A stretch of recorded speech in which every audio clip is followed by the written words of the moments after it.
Hello and welcome to Crosse Technologies Tech Talk, a show designed around answering your questions quickly and accurately. I'm Greg Piesel, and today we will be setting up and showing you how to use your new wireless color weather station. So, let's go!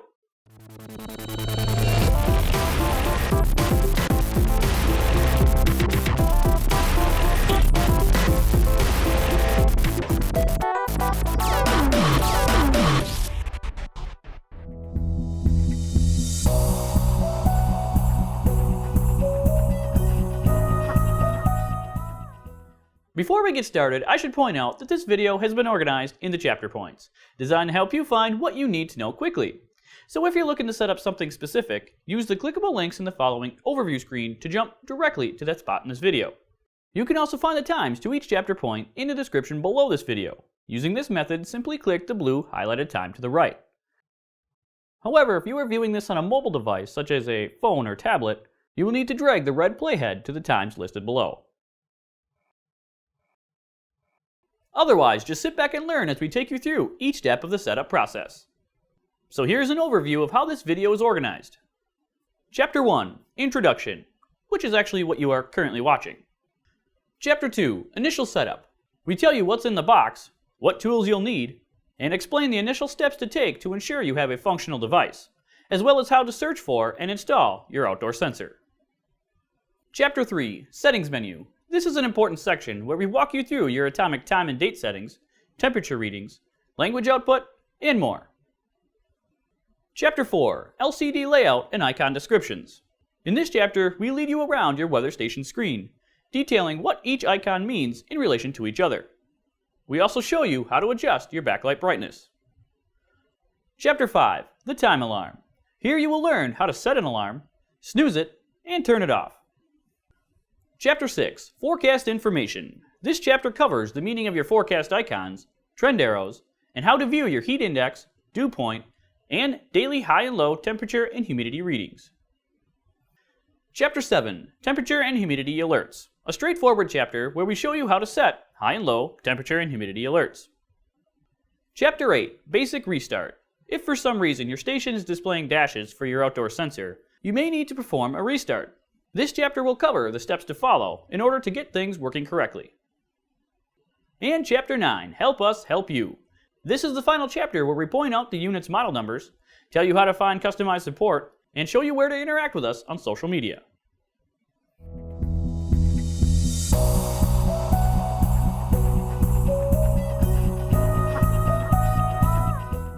Alright, let's begin. Within your package, you should find 1 wireless color weather station, 1 outdoor temperature and humidity sensor, 1 5-volt power cord, 2 AA batteries for the outdoor sensor, 3 AAA batteries for the weather station, and 1 instruction manual. And here are some additional items you may want to have handy for proper use of this product. 1 mounting screw or nail to mount the temperature and humidity sensor, 1 power drill or hammer for mounting purposes, and a north-facing wall or well-shaded area to mount your outdoor sensor. Now, let's get this station up and running. To ensure proper function of this device, we recommend following us through these 5 simple steps. Step 1. Insert the 2 provided AA batteries, according to polarity, into your outdoor sensor. Step 2. Insert the 5-volt power cord into an outlet, and then into the back of the weather station itself. Step 3 is actually optional, however we do recommend inserting the provided 3 AAA batteries, according to polarity, into the back of the weather station. These will help the station maintain its time and weather information during power loss. Step 4. Check your outdoor sensor connection. The outdoor information should be showing up within the first minute. If, however, the outdoor temperature and humidity information is not displayed, press and hold the temp button on top of the weather station for about 3 seconds. You will notice the signal strength icon start to animate. This continues the station's search for the outdoor sensor. Then open the battery cover of the outdoor sensor and press and release the TX button inside to force a transmission signal.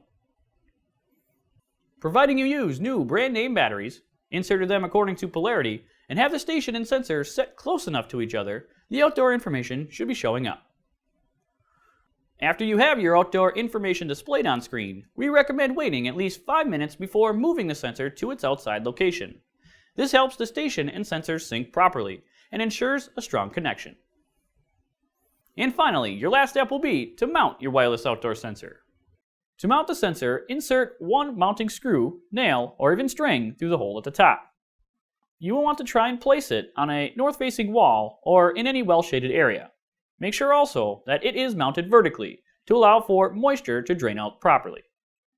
The maximum wireless transmission range from your sensor to your station is around 300 feet of open air.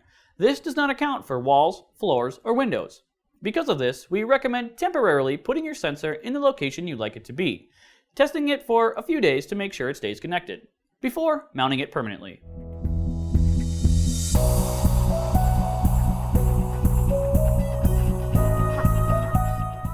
Taking a little time to go through your settings menu will ensure you have your station up to date and working the way you'd like. To enter the settings menu, press and hold the set button for about 3 seconds, or until the station beeps and the language setting begins flashing on screen.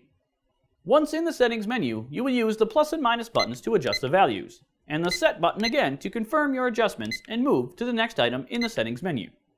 I should also point out that if you'd like to exit the settings menu at any time, simply press and release the snooze/backlight button on the top of the unit. This will save any changes you make and bring you back to the main screen. So here's the order in which the settings menu will follow. First is the language setting, which allows you to choose between English or Spanish. This will affect the days of the week, month abbreviations, and instructions within the sub-menus. I will keep it on the default English setting by pressing and releasing the set button to confirm my selection. Up next is the beep on-off setting. The default, as you may have noticed, is on, meaning you will hear a beep for every button push. To change this to off, you will need to press and release either the plus or minus button. To confirm the selection, press and release the set button. This brings us to the atomic time on-off setting. It is important to note that if you set this to off, the settings menu will then skip over item 4, the time zone setting, and item 5, the daylight savings time option, leading me straight to item 6. We will talk more about the specific atomic time details later on in this chapter, but for now I will leave this on the default on setting, by once again pressing and releasing the set button to confirm my selection. Because I set the atomic time setting to on, the next feature then will allow me to choose my time zone. Using the plus or minus button to cycle through, these are abbreviated where EST stands for Eastern Time, CST Central Time, MST Mountain Time, PST Pacific Time, AKT Alaskan Time, HAT Hawaiian Time, and AST Atlantic Time. I am located in Wisconsin, so I'll select CST for Central Time, but please make sure to choose the proper time zone for where you are located. To confirm my selection, I will once again press and release the set button. Setting 5 is pretty straightforward and allows you to choose whether or not we want to follow daylight savings time. The default setting is on, but should you wish to shut this off, simply use the plus or minus button to switch between the two. For me, I would like it on, and will confirm this selection by pressing and releasing the set button. This then brings us to setting 6, where we can select between 12 and 24-hour time. I will go with 12-hour and make this my selection by pressing and releasing the set button. Next will be your hour setting. It's about 3:30 p.m. here, so using the plus button, I will move the hour to 3, making sure the AM symbol turns off and the PM symbol turns on. Now that I'm at 3 p.m., I will press and release the set button again to jump to the minute selection. Here I will press and hold the plus button now to make the numbers climb rapidly. This also works in the opposite direction with the minus button. Once I reach 30 minutes, I will press and release the set button again to move to the year setting. It's currently still 2016, so I'll confirm this with the press and release of the set button. Next I move to the month option. Today is July 19th, so I will move the month to July, confirm this, and then move the following date number here to the 19th. Confirming this once again with the set button. After selecting the date, the station will bring you to the final setting, the Fahrenheit or Celsius temperature reading option. The default is Fahrenheit, but once again you can easily change this with the plus or minus button. I will, however, stick with Fahrenheit and make this my selection with one final press and release of the set button. This will bring us back to the main screen and keep all of the changes we have made.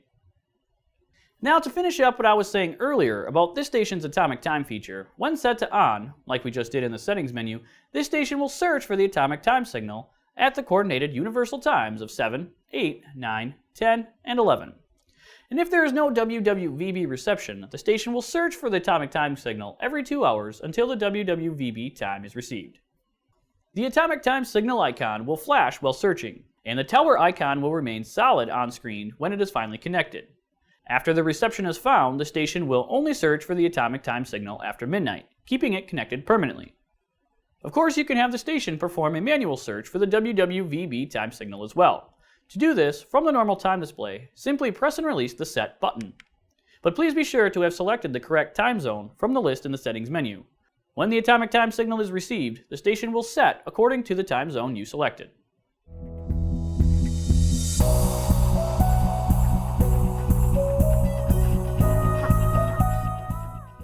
This chapter is designed to familiarize yourself with how the station screen is set up, and to give you an idea of all the different things that it's capable of. To break this up a bit and make it easier to explain, we will separate the screen into 3 sections. Section 1 here represents your outdoor information. Icon 1 represents the outdoor temperature alerts. This station gives you the ability to set custom alerts, should the temperature rise above or fall below a set degree. We will show you how this works in Chapter 7. Icon 2 is the outdoor temperature trend arrow. This feature updates every 15 minutes and compares data over the past hour. If the temperature rises more than 2 degrees Fahrenheit within the past hour, the red up arrow will show. And if the temperature drops more than 2 degrees Fahrenheit within the hour, the blue down arrow will show. No arrows or thermometers will be shown in this section if the temperature has not changed by more than 2 degrees within the past hour. Area 3 represents the outdoor temperature. This can be changed to Celsius within the settings menu. Icon 4 is the outdoor sensor's low battery icon. When this appears on screen, it may be a good idea to change the batteries in the outdoor sensor. Icon 5 is the sensor's strength icon. The more bars, the better the reception. Area 6 here is the outdoor sensor's humidity reading. Icon 7 is the outdoor humidity trend arrow, which works exactly like the temperature trend arrow. If the humidity changes by 3% RH or more within an hour, you will see an arrow representing the direction in which the humidity has gone. Icon 8 shows your active outdoor humidity alerts. Chapter 7 includes how to set these as well. And Icon 9 represents your outdoor humidity comfort level chart. The bar over the chart will move and change colors to indicate the humidity level. This works the same for the indoor section. Moving to Section 2, Area 1 here includes your forecast information, which will be covered extensively in Chapter 6. Icon 2 shows your AM and PM symbols. These are important to pay attention to when setting your time and alarms. Each time you move past the 12 o'clock hour, the station will switch between the two. Area 3 will be your atomic time, represented in white digits. This atomic feature can be turned off within the settings menu. However, it is recommended to keep it on. Icon 4 is the alarm bell, which will appear when you have an alarm set. We will show you how to do this in Chapter 5. Area 5 is your weekday and can be set to display in English or Spanish. We covered how to change this in the previous settings menu chapter. Area 6 includes your month and date information. And Icon 7 is the atomic time signal icon. This was also covered in the settings menu chapter. Now to Section 3, which houses all of your indoor temperature and humidity data. Icon 1 represents your indoor temperature alerts. These will also be covered in Chapter 7. Icon 2 is the indoor temperature trend arrow. This feature works the same way as the outdoor temperature trend arrows, updating every 15 minutes and comparing data over the past hour. Area 3 shows you your indoor temperature. Icon 4 is the station's low battery icon. When this appears on screen, it may be a good idea to change the batteries in the back of your weather station. Area 5, the smaller blue digits, represent your indoor humidity. Icon 6 includes both the high and low indoor humidity alert icons. These will also be covered in Chapter 7. Icon 7 is the indoor humidity trend arrow, which again works exactly like the outdoor humidity trend arrow. And finally, Icon 8 represents your indoor humidity comfort level chart. Now that you have a better understanding of what's represented on your LCD screen, let's show you how to easily adjust its brightness. When plugged in using the power cord for constant backlight, press and release the snooze/backlight button on the top of the weather station to adjust the brightness. With each press, you will cycle through the options: high, low, and off. Now, when you are using battery power only, the backlight will automatically be set to off. You can press the snooze/backlight button, or any of the buttons, to have the backlight turn on for 10 seconds, but after which the screen will turn off again to conserve battery power.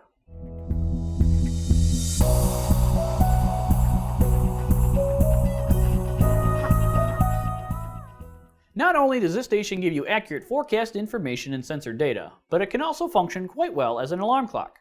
Here's how to set it up. First, you will have to press and hold the alarms button on the top of the station for 3 seconds. The alarm hour will begin to flash. It is here you can use the plus and minus buttons to adjust the hour. Let's set up an alarm here for, say, 7:30 a.m. Once I reach the 7 a.m. number, I'll press and release the alarms button again to confirm and move to the minute selection. With the minutes flashing, I'll use either the plus or minus button again to move the minutes to 30. Holding one of these buttons will make the numbers count faster. Once there, I'll press and release the alarm button to confirm this as my selection. This will set the alarm and bring us back to the main screen.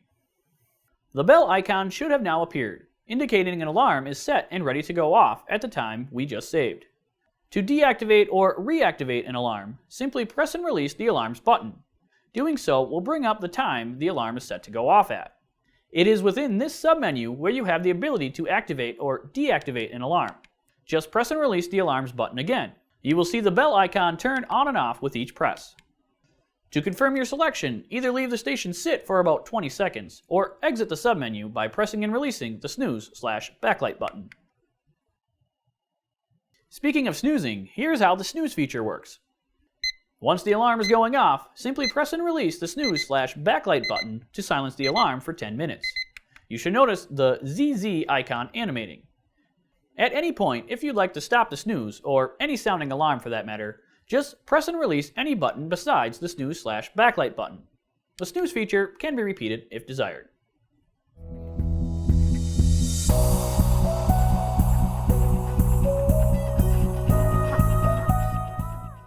This station is equipped with some very useful weather icons that will help keep you up to date on your ever-changing outdoor conditions. These forecast icons use changing atmospheric pressure to predict weather conditions that will happen in the next 6 to 12 hours. Here's a look at the icons that will appear for the different conditions you may experience. A sunny forecast, partly sunny, cloudy, rain, thunderstorms, and if the outdoor temperature is below 32 degrees Fahrenheit and the forecast is predicting rain or thunderstorms, the snowy icon will appear. The coolest thing about this weather station is that the more you use it, the more it learns, and the more accurate it will be, which is why we recommend allowing 7 to 10 days for it to find the correct barometric calibration. This will ensure a truly accurate personal forecast for your location. Another feature to help you easily predict the type of weather to come are your forecast trend arrows. These forecast trend arrows represent your future forecast. An up arrow means the pressure is rising and the weather is expected to improve. A down arrow stands for the opposite, where the pressure is falling and the weather is expected to worsen. And when neither of these arrows are showing, it means the weather is expected to remain the same. Now let's show you how to access your daily high and low temperature, humidity, heat index, and dew point readings. From your normal time display, all you have to do is simply press and release the temp button on top of the weather station.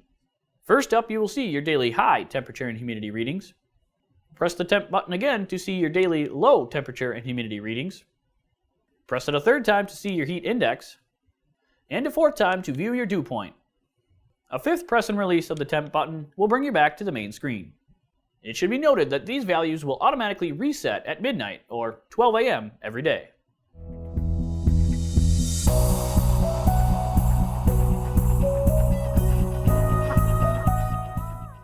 The beauty of having a personal weather station is that you get accurate data coming right from your backyard. In this chapter, we show you how to protect sensitive areas around your home by setting up custom high and low temperature and humidity alerts. To access the Alerts menu, press and hold the Alerts button for about 3 seconds, or until you see the outdoor high alert and its status flashing on screen. The way this menu works is first you have to arm the alert you wish to set. To do this, you will use the plus or minus button to turn that specific alert from off to on. Once an alert is set to on, you will see the digits light up on screen. To edit the alert value, press and release the Alerts button again. The digits should then begin flashing. You will use the plus and minus buttons here again to edit the value to your liking. Once you have the value you'd like the alert set at, press and release the alerts button again to move to the next alert in the menu. Now, if you do not wish to set a particular temperature or humidity alert, simply leave the alert set to off and press and release the alerts button to skip to the next alert option. To exit this menu at any time, simply press and release the snooze/backlight button. This will bring you back to the main screen, keeping any alerts you may have saved. But now, here's the order in which the alerts menu will follow, along with where their particular icons will be located when active. First, as we have showed you, is the outdoor high temperature alert. Second is the outdoor temperature low alert. Third is the outdoor humidity high alert. Fourth is the outdoor humidity low alert. Fifth is the indoor temperature high alert. Sixth is the indoor temperature low alert. Seventh is the indoor humidity high alert. And eighth is the indoor humidity low alert. It should be noted that if no temperature alerts are set, the off icon will show. This works the same way for both the outdoor and indoor temperature alerts.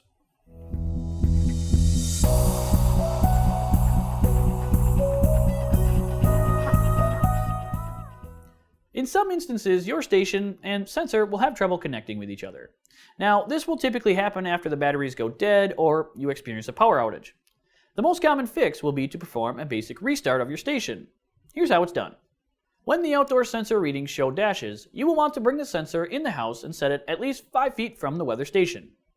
Remove the batteries from the sensor, as well as the batteries and power cord from the weather station.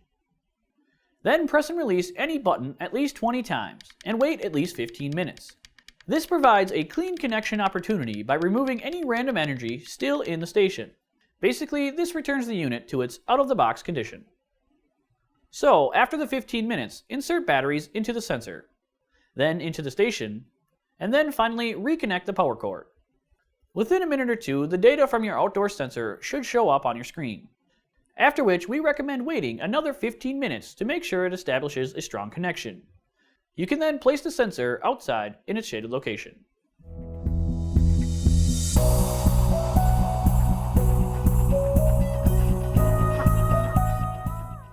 Another important thing to point out would be the model numbers for this unit. If you flip the weather station around to the backside, you will find the station's model number, as well as the model numbers for its outdoor sensor and power cable. Additionally, these numbers will be printed on themselves as well. Knowing where to find these model numbers will be important if you wish to search for more information about this product online. So for the most part, I think we've covered everything, but if you think we've missed something, or if you should have further questions about this product or others, please do not hesitate to ask in the comment section below. That is what these videos and our social media channels are all about, getting you the information you need to know quickly and accurately. We are here to help you. So please follow us here on YouTube for the latest video content, like us on Facebook for some personalized interaction, and follow us on Twitter to join the conversation. In the meantime, we hope you enjoy your new wireless color weather station. I'm Greg Piesel, here for La Crosse Technologies Tech Talk. We'll see you next time.